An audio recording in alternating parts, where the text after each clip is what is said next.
Assalamualaikum warahmatullahi wabarakatuh. Alhamdulillahi rabbil alamin. Wassalatu wassalamu ala asrafil anbiya'i wal mursalin wa ala alihi wa ashabihi wa man tabi'ahum bi ihsanin ila yaumiddin. Alhamdulillah, puji dan syukur marilah kita ucapkan kehadirat Allah Subhanahu wa taala, serta selawat dan salam marilah kita tujukan kehadirat Rasulullah sallallahu alaihi wasallam, kepada keluarganya, sahabat-sahabatnya, dan orang-orang yang telah mengikuti sunnahnya sampai hari kiamat. Alhamdulillah, pada pagi hari ini kita akan bahas salah satu pembahasan yang sangat penting tentang sihir. Sihir ini ada berbagai macam, berbagai bentuk, berbagai macam kerusakan yang dilakukan oleh orang-orang yang mensihir. Maka pada kesempatan ini kita akan terangkan tentang jenis sihir ar-rabtu. Sihir ar-rabtu ini adalah sihir yang dikirimkan oleh seseorang kepada seseorang agar seseorang itu tidak bisa menggauli istrinya, tidak bisa berhubungan suami istri. Sihir ar-rabtu adalah keadaan seseorang suami yang secara fisik normal dan tidak mengidap suatu penyakit. Setelah di medis nggak ada suatu penyakit, namun tidak bisa mencampuri istrinya. Pendengar yang dimuliakan oleh Allah Subhanahu wa taala, maka jika kita ingin mengetahui bagaimana sihir ar-rabtu ini bisa terjadi, maka kita harus mengetahui bagaimana proses ereksi terlebih dahulu bagi seorang lelaki. Jemaah yang dimuliakan oleh Allah Subhanahu wa taala, sebagaimana telah kita ketahui bahwa sihir ini terjadi bagi laki-laki dan juga bagi wanita. Kalau bagi laki-laki, seorang laki-laki itu tidak bisa ereksi. Bagi wanita nanti banyak jenis-jenisnya yang akan kita terangkan. Sebagaimana telah kita ketahui bahwa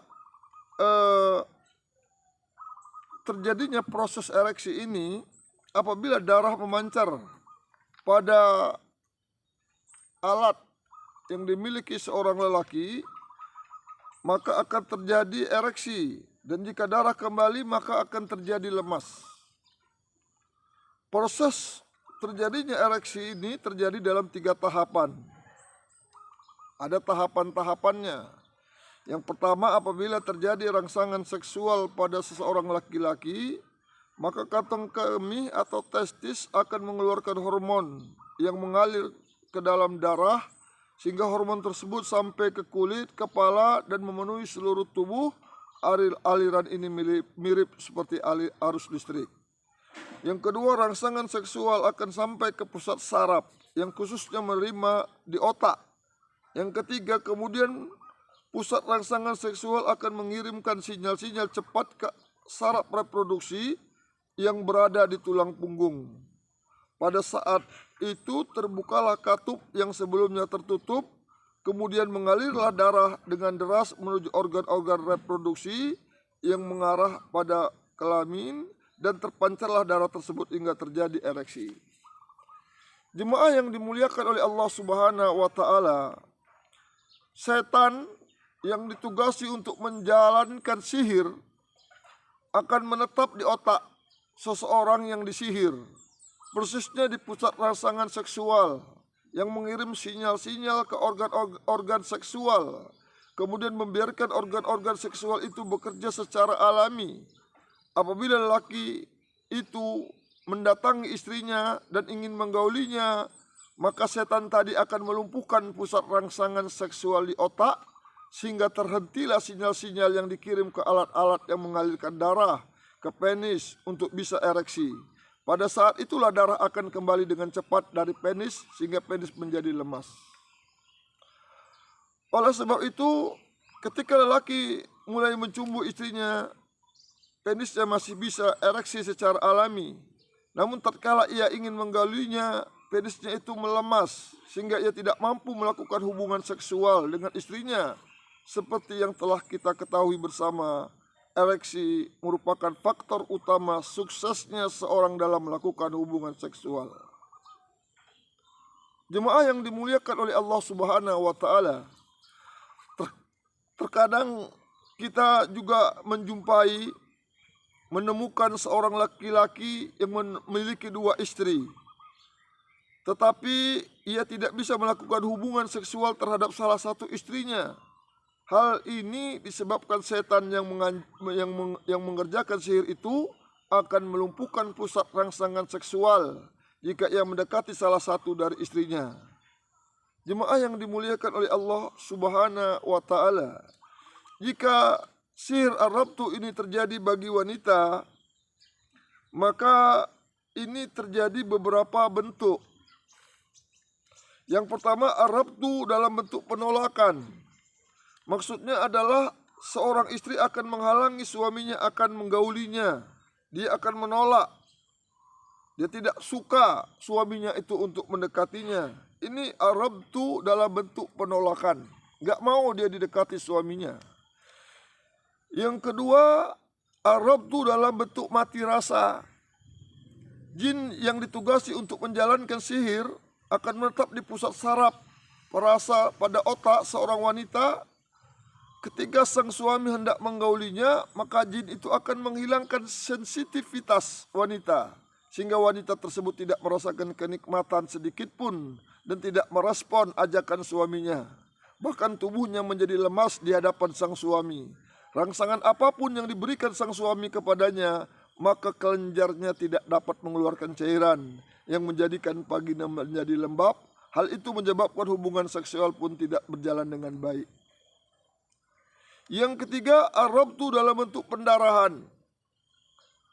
Jika suaminya ingin mendekatinya, keluarlah pendarahan. Jika dia ingin berhubungan dengan suaminya, terjadilah pendarahan. Ini ar-rabtu dalam bentuk pendarahan. Akhirnya suaminya tidak bisa mendekatinya. Jemaah yang dimuliakan oleh Allah Subhanahu wa taala, maka cara yang berikutnya adalah ar-rabtu. Yang keempat, ar-rabtu dalam bentuk penyumbatan. Ar-rabtu dalam bentuk penyumbatan ini terjadi apabila seorang suami ingin menggauli istrinya, tiba-tiba ia terhalang daging yang menyumbat liang vagina istri. Hal ini menyebabkan penis tidak bisa melakukan penetrasi ke dalam vagina, sehingga proses hubungan seksual pun tidak berjalan dengan baik, tidak bisa dilakukan. Yang kelima adalah ar-rabtu dalam bentuk hilangnya keperawanan. Dia berhubungan dengan istrinya yang baru dinikahinya gadis, tapi tidak ada kenikmatan, tidak ada rasa seperti janda yang anaknya sudah banyak. Maka ini bisa terjadi kecekcokan, keretakan, kecurigaan dalam rumah tangga, bahkan menjurus kepada perceraian. Oleh sebab itu, pemahaman kita tentang ilmu ruqyah, pemahaman kita tentang sihir, pemahaman kita tentang gangguan jin itu perlu kita miliki, sehingga kita tahu dapat menanggulanginya, mengatasinya dengan cara yang benar. Jemaah yang dimuliakan Allah Subhanahu wa taala, pengobatan terhadap sihir jenis ini dapat dilakukan dengan beberapa cara. Misalnya cara pertama, bacakanlah ayat-ayat ruqyah. Dibacakan ayat-ayat ruqyah, kita miliki, kita download, dalam video kita juga ada. Kita sudah terangkan, kita sudah tuliskan ayat-ayat ruqyah, kita bacakan ayat-ayat ruqyah.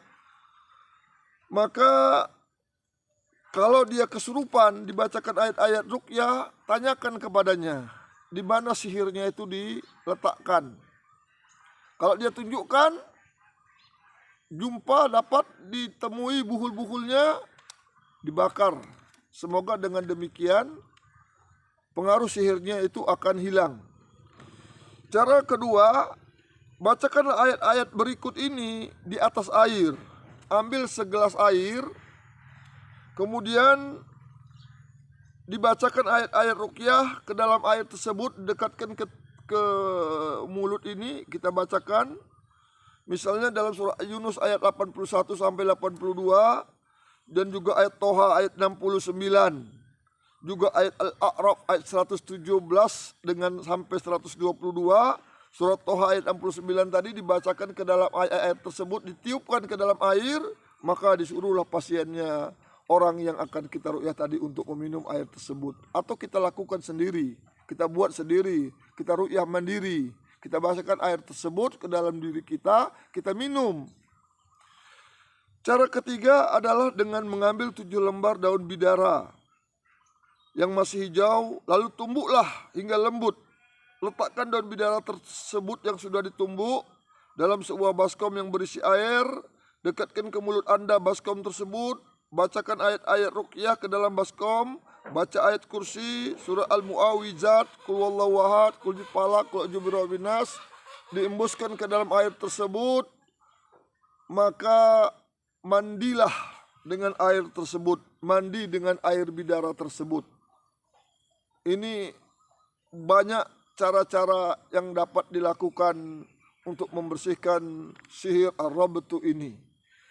Dan orang yang terkena sihir ar-rabtu ini, biasakanlah untuk membaca Al-Quran, terutama surah Al-Baqarah.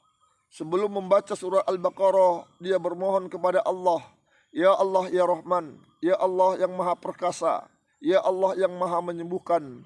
Jadikanlah bacaan Quranku ini membebaskan diriku dari seluruh gangguan jin, membersihkan diriku dari seluruh gangguan jin, dan membakar seluruh jin-jin yang mengganggu di tubuhku. Baru dia baca Al-Quran, terutama surah Al-Baqarah. Rutinkan baca surah Al-Baqarah 5 ayat rutin sampai bersih reaksi sihir ini dalam tubuhnya. Niatkan kepada Allah Subhanahu wa Ta'ala membaca Al-Quran itu untuk membersihkan seluruh gangguan sihir, gangguan jin, menghilangkan penyakit yang ada di tubuhnya.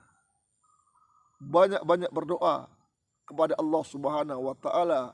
Semoga dengan demikian Allah Subhanahu wa Ta'ala membebaskan dirinya, tubuhnya dari seluruh gangguan-gangguan sihir yang susah kadang disembuhkan tanpa ruqyah syariah. Jangan datang ke dukun, jangan datang ke orang pintar, jangan mau terkecoh, merusak keyakinan dengan apa-apa yang tipu daya setan yang melalui dukun-dukun ini. Demikian yang dapat kita sampaikan. Semoga ada manfaatnya bagi kita semua. Fa'tabiru ya ulil albab la'allakum turhamun.